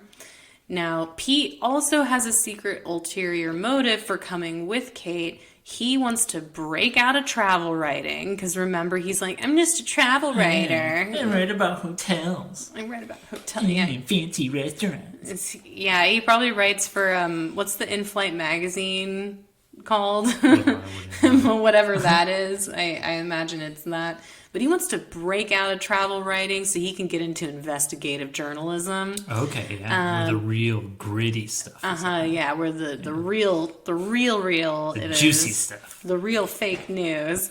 By breaking a story of a man eating crocodile in the area. So like they should have done in Rogue, give him an actual reason for being there. He wants to break this story. Gotcha. He's here for that story. Now, at the wildlife preserve, Kate also runs into her ex-boyfriend, Neil, played by Sam Worthington.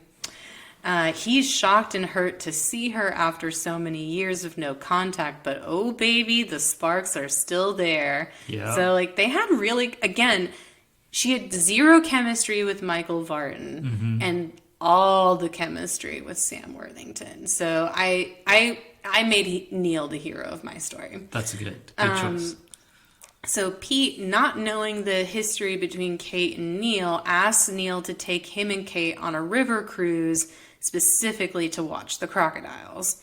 So that's the setup. That's Act 1. Gotcha. Now, middle act, Neil asks Kate if she wants to lead the cruise for old time's sake because, you know, these two, they've got history. Before Kate moved out of Australia, she was part of the whole, you know, thing. And then Pete starts to get jealous of their easy camaraderie. And he feels like they're gatekeeping the Australian wilderness. Sure. This Pete's a real scumbag. Yes, I turned Pete into a real Anshuman. And he gets even more pissed off when Neil's friend Colin drives up along the boat and starts talking about how great Neil and Kate were when they were together. And he's like, you guys remember when we went to the old Pogo Wogo? You know, whatever that guy was calling his dance. Bongo Pongo. And then also because this is a rom-com, the group of tourists are all comedic actors with weird idiosyncrasies. Yes. So like maybe there's like a kleptomaniac on the boat. Yeah. Maybe she's played by like Joan Cusack or something. And you know, there's like some ugly American tourists, you know, you've got all the types, all the obnoxious tourist types there, but with hidden depths. And so similarly to the original story, the croc crashes the tourist boat, forcing them onto the island. Pete purposefully hides the flares in this version because he wants to run into the killer croc so he can get that killer story. Right. Now, meanwhile, Neil and Kate are flirty fighting about the best way to save the tourists and then catching up with each other. He admits that he's still in love with her, but Kate, she doesn't know what to say. She's engaged, and it's like, why tough. Are all these feelings and we gotta survive this crocodile? I don't have time for this. So that leads us into the third act, where Neil has the same idea he had before to lead everyone to safety via the zip line above the water, and he manages to get everyone across this time. But then Pete and Kate go last, and then the croc snaps up Kate. What? Yep. And then Neil yells at Pete to go after her, but then Pete doesn't do it because he's a coward. And he's got his story. Yeah, and he's got a story. Yeah. Exactly. Croc killed someone. That's all he needed. Exactly. And he doesn't really care about Kate. He cares about being a big old investigative He cares about that byline. Something like that, yeah. And he's actually got a camera, so he's going to be capturing those sweet croc pics. So Neil dives into the water to save Kate, and he succeeds, but then he gets pulled away by the croc. So Pete and Kate then get into a huge fight on the shore because she says she wants to find the croc's lair and save Neil, and Pete's trying to make her not go after her. And then the truth comes out about Pete wanting to do an article about the killer croc so he can get his big break, and Kate just loses all respect for him. Pete tells her that if she goes, they're over, and then Kate doesn't even think twice. Whoa. Good for Kate. Yeah, exactly. So Kate goes through some changes. Yeah. She learns that she's Australian again. I don't know. So Kate does save Neil from the croc's lair and admits that she still loves him. And then they embrace in front of Pete and all the tourists. And epilogue, Pete does get his big break after writing about Kate and Neil's heroism. Whoa. Boom. So it's like a Pyrrhic victory where it's like, yeah, you got what you wanted, Pete, but then you didn't get the girl and you don't get to be the hero. Right. So there. Yeah, I could imagine like the last scene of him with his newspaper and it has his story, but he's sitting all alone crying, whereas Kate and Neil are sitting in each other's laps. Oh yeah, making or like kissy faces, or at like each the other. headline pictures, like them kissing, and he's like mad, like all pouty about it. Yeah. Okay. That's the kind of comeuppance I was seeing for him. Yeah, a very PG-13 friendly rom-com.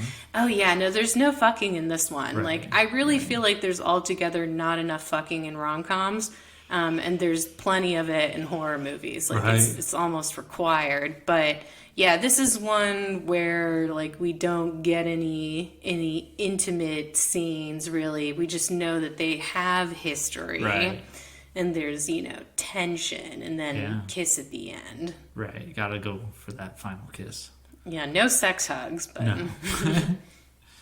No, yeah, I like it. Thank you. So, who from Rogue did you have a crush on? Was there anyone to crush on? I don't think so. Maybe Sam Worthington. He kind of showed up and had the most energy out of any of them. Like, this kid, like, I just want to imagine, like, some random, like, movie person watching Rogue and being bored, and then Sam Worthington comes on, and they whip off their glasses. Right. Like, who is he?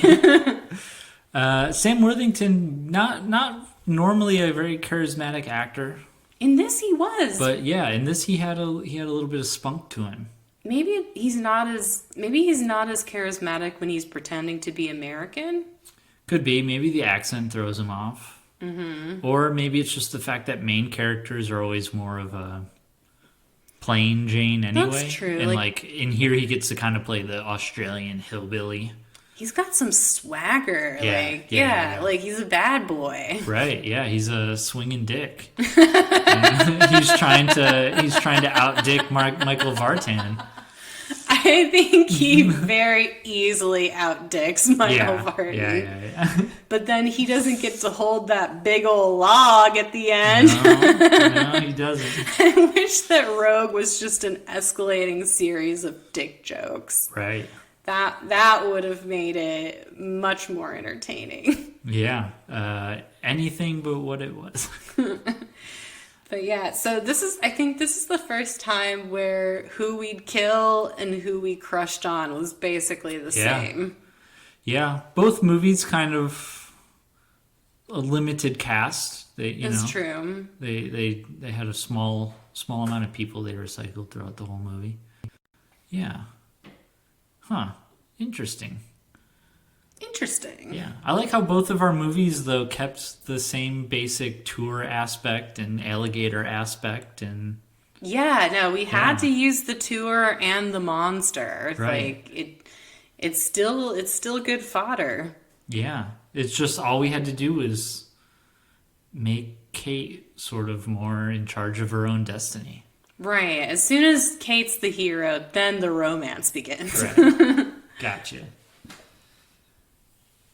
All right. Shall we get into some love bites? Yeah. Did you want to go first? Or Sure. Yeah, go for it. So, love bite for this week. I wanted to keep the theme based down under in Australia. Yeah. It's funny, like, there's actually a lot of Australian movies I've seen where I've been like, oh, this is so good. So I kind of struggled to boil it down to one Australian movie to recommend. But, like, if you, I guess, want to get started with the Australian cinema, you might as well start with Peter Weir, famous Australian director. He directed a movie called Picnic at Hanging Rock. It's, how would I describe the genre of this movie? I mean, it's the kind of thing that you can imagine being played at like a Cannes Film Festival. Like it's a very artistic and visually sumptuous movie. But it's also a mystery. It's about these girls that are part of a boarding school that go missing during this titular picnic at Hanging Rock. And it's all about the community as they search for these girls and they try to figure out the mystery of what happened. And it's less about the answer to that mystery and more about the atmosphere of the school, the girls, and their singular obsession with the leader of the group that disappeared, this girl named Miranda, who I think collectively the people seem to be like romantically obsessed with Miranda more than anybody else who goes missing. And it's about, why she's kind of the focus of their fixations. And it's just a very beautiful film, very visually, and it's a really interesting movie. I really recommend watching it over watching the Amazon Prime Picnic at Hanging Rock miniseries.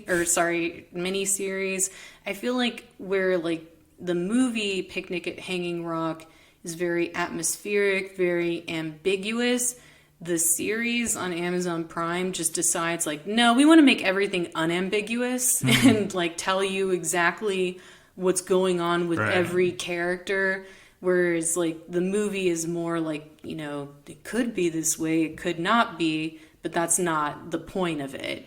So definitely I recommend the movie over the series. Don't watch the series. It sounds a little bit like Girl with the Dragon Tattoo.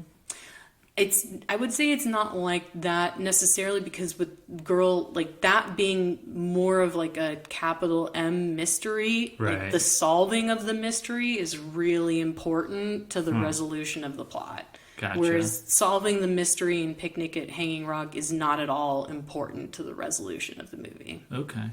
Interesting. I feel like I need to give that qualification because if you watch that movie with the expectation that you're going to be extremely when I find out who did it or what happened to the girls, it's going to be amazing. That's not at all the point of it. Gotcha.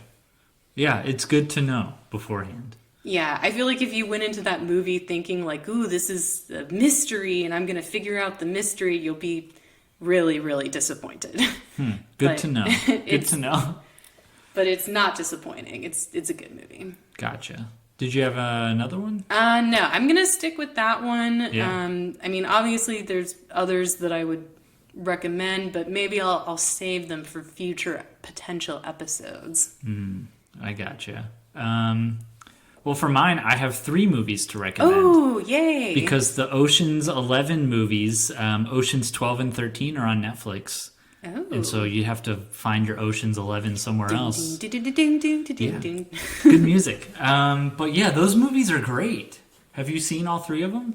I haven't seen all 3 of them. I think I've seen the first Oceans, the second, and then I saw The Ladies. Okay. Did you like The Ladies? I felt like there was no conflict. Yeah, it was so bad. There was zero conflict. Those ladies were so capable. Yep. So capable. Not even a blip. Everything went perfectly.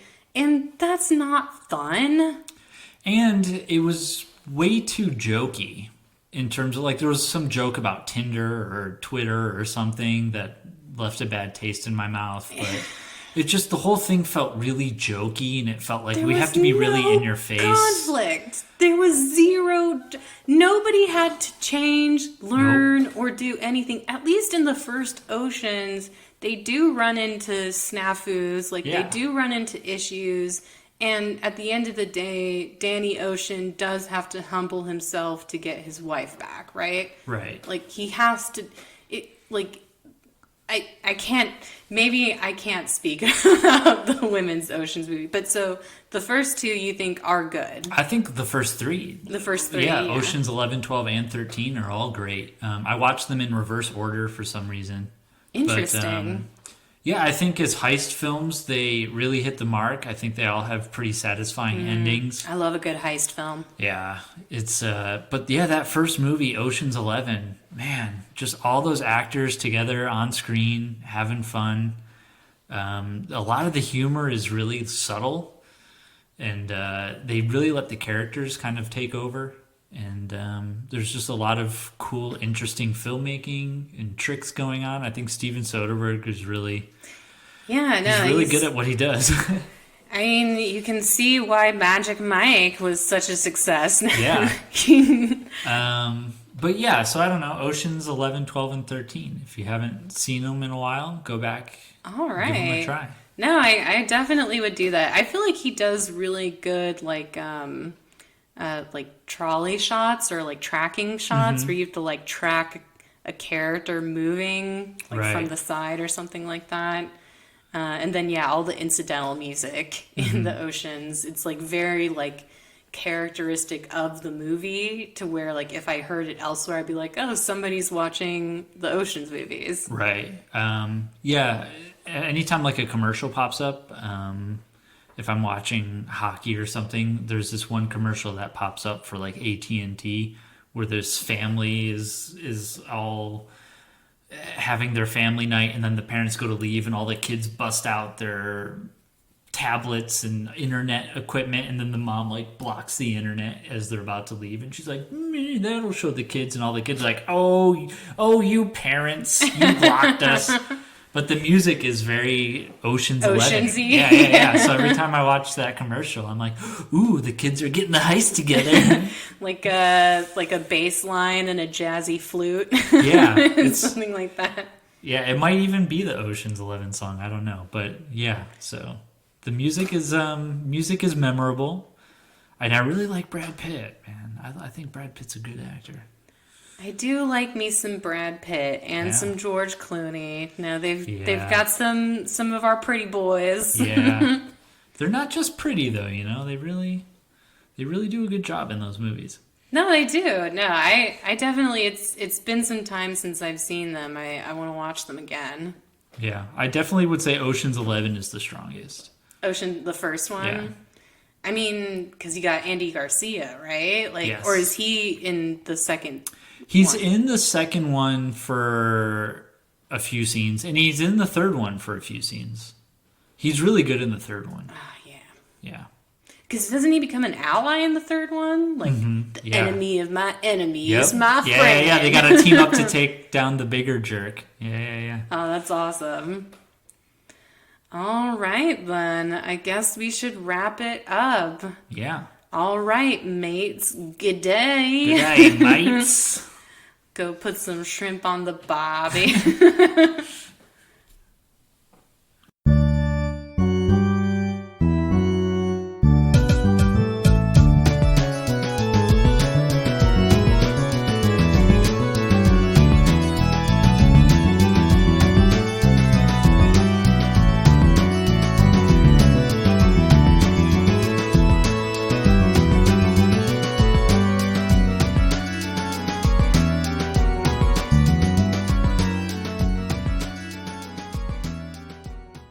Necromancer is produced by Brett Dorman and Shira Moore. The theme song is Symphonia 3 by Kevin MacLeod on the album Oddities.